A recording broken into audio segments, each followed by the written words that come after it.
Parce que ça ne regarde pas Donald Trump, juste Aziz Seni. Alors pourquoi nous, on n'y arrive pas? Parce qu'on en est très loin. On en est très loin. On n'arrive pas à transformer nos banlieues comme Harlem ou le Bronx. On va le faire. C'est pour ça qu'on a créé Quartier d'affaires. C'est pour ça qu'on a créé ce forum économique des banlieues à l'image du Davos, en invitant toutes les élites économiques, politiques, administratives. Et c'est 250 000 TPE, PME installés dans ces banlieues. Vous voyez bien qu'il y a des problèmes de sécurité, des problèmes d'émeutes, il y a des problèmes d'éducation.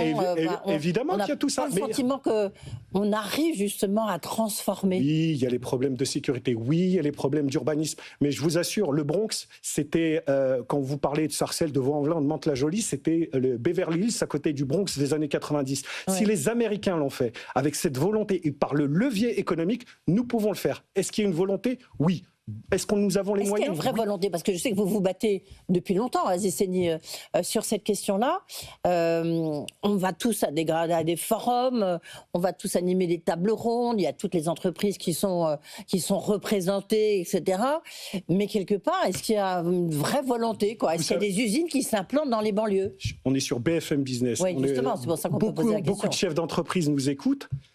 Quand vous parlez compte d'exploitation, moi je ne vends pas la banlieue à travers, s'il vous plaît, à votre bon cœur, c'est pas la charité. Quand j'explique à des chefs d'entreprise, à des investisseurs internationaux, qu'il y a un potentiel de 250 milliards de chiffre d'affaires. Ça, c'est un chiffre qui est un peu... Voyez, je peux vous assurer que, par exemple, quand vous avez un dispositif comme Choose France, qui marche très bien, qui permet d'investir à des investisseurs étrangers de venir en France, 60 milliards sur les 5 dernières années, il y a zéro qui a été investi dans les banlieues. J'ai proposé au président de la République de créer une brique Choose Banlieue au sein de Choose France pour vendre la banlieue à l'international. Mais c'est un bon produit, la banlieue d'investissement.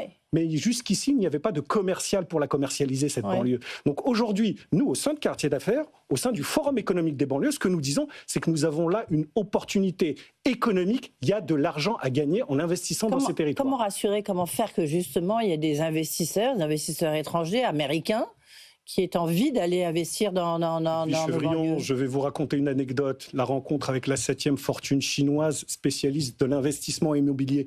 Je lui ai posé cette question. Est-ce que l'image des banlieues françaises pourrait vous faire peur? Vous savez ce qu'il m'a répondu? Vous savez, monsieur Seni, on investit en Afrique dans des endroits où il n'y a pas d'eau, pas d'électricité, parfois pas de droit.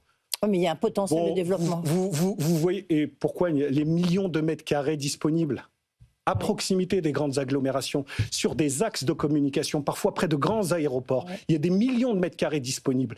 Vous croyez que tout ça, c'est normal de laisser en friche? Parce que ce n'est pas commercialisé. Vous avez raison, Aziz Seni, mais pourquoi on n'y arrive pas? Parce qu'il n'y a pas de commercialisation. Aujourd'hui, la banlieue est absente. La banlieue est absente. Pourquoi? La banlieue est absente. On a, je ne sais pas combien de ministres de la ville qui défilent depuis je ne sais pas combien de temps, des ministres de l'immobilier. Pourquoi on n'y arrive pas? Je crois que il faut intégrer des gens qui connaissent ces territoires, qui ont à la fois un regard, bien sûr, sur ces territoires, qu'ils en viennent, etc., mais aussi un regard business. Il est temps de regarder ces territoires par le prisme du levier économique. Et ça, c'est une nouvelle façon de faire, parce qu'on a passé 40 ans à regarder par le prisme de la sécurité. Il y a encore beaucoup de sujets.